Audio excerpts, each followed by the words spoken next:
Hey guys, we are the Jersey Comic Crew, and today we're giving you our top 5 comic book storylines, epic stories of 2020. Come on inside and see what we got.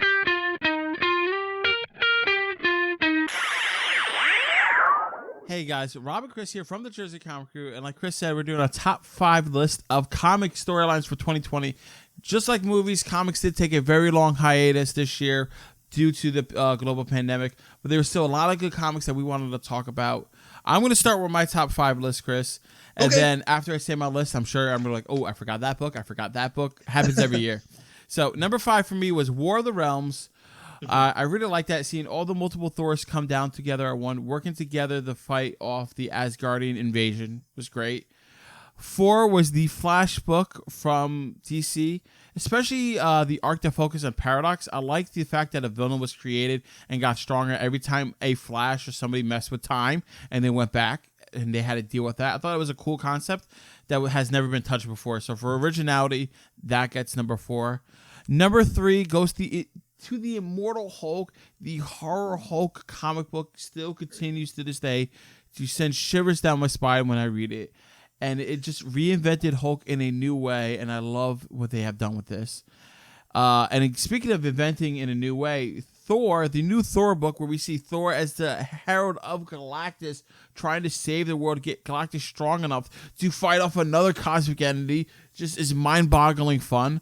And number 1 for me, without a question of doubt, is Absolute Carnage. To see Carnage come back with the red symbiote, even darker than ever, and kill all the other symbiote users that were in the world, take the part of the symbiotes to become stronger and become a main villain again for Venom and Spider-Man to team up right before Null comes out, which we're going to get later next year.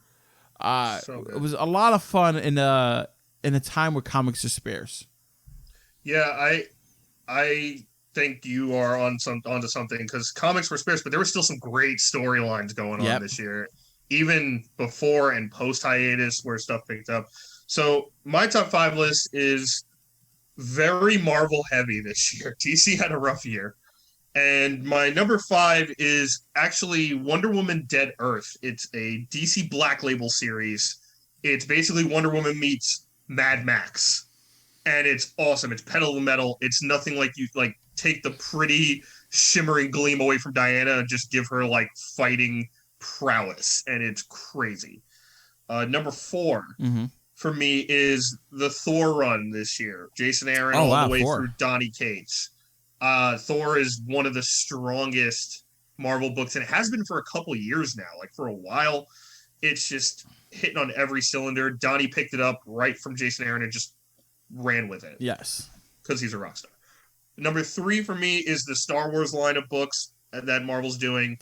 You see, every year, guys, he cheats. He says so the Star Wars line of books is always number 3, and it's like, these 12 books from Star Wars, that's my number 3. It's 2. Whatever. It's Star Wars and Darth Vader, because they happen at the same time, so it's basically like the same thing. All right. I'll let it slide. Yes, I'm cheating in a great way. But yeah, those books are phenomenal. As Rob and I have talked about with Star Wars, with the TV shows and the comics, this is what is kind of giving life to Star Wars again, these stories. Number 2 for me, Daredevil. Ooh. Every year, Daredevil is amazing. It's the unsung, amazing book of Marvel that doesn't get enough attention. The creators are always fantastic. Yeah, I mean, this year Chip Zdarsky, right? Still writing it from last year. He's fantastic. Yeah, Chip Zdarsky's amazing. He's becoming a rock star in writing now. Marco Cicchetto's drawing it. He's like this gorgeous Italian, like, painting artist. And now Daredevil's in jail. Elektra's become Daredevil. Random issue just became like $150 now. Oh yeah, because it's the first appearance of her as Daredevil. So it's a phenomenal book. Kingpin's amazing in it, and just phenomenal read. Definitely pick it up. And my number 1 is me and Rob at the same one. It's Venom, and it's Absolute Carnage, man. It is that Venom storyline. Donny is the newest bad boy of comics right now. He is killing it. Ryan Stegman's art has been better than I've ever seen him do. Rob and I did a huge breakdown of Absolute Carnage. You guys should go check that out. But that is hands down my number 1 book of this year. Absolute Carnage, and just Venom in its entirety this year just never slowed down. It's phenomenal. Guys, we want to hear your top 5 comic book story arcs this year for 2020. Put it down in the comments below. And if you haven't have a top 5, but you have a story that we don't have on our list that we should check out, let us know. And guys, thanks so much for watching. Give us a thumbs up. Like, really, really helps the channel out a lot. And if you're new, subscribe. Turn on those notifications. You don't want to miss any more top 5s and everything else we do. So definitely turn those on, and you don't want to miss the next one where we dive into TV shows and video games. And as always, I'm Chris. That is Rob. We are the Jersey Comic Crew. Thanks so much for watching. We'll see you next time.